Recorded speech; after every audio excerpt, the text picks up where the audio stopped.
Kung kayo po ay nakarating dito sa OVP at around 4 p.m. at pagkatapos nyo pong dumating, nilagay nyo sa extension office just on the floor, the entire 125 million, hindi nyo pinasok sa vault, anong oras naman po dumating si Colonel Lachica? Mga 4:30 po. 4:30. Yes po. At ano pong ginawa nyo dito sa pera pagdating ni Colonel Lachica?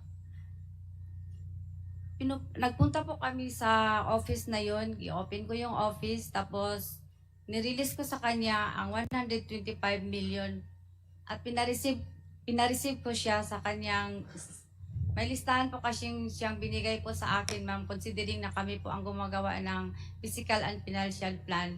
After mga 2 weeks, nagbigay na po siya ng advance copy ng kanyang request for funding. Ang tawag ko noon, listahan ng kanyang object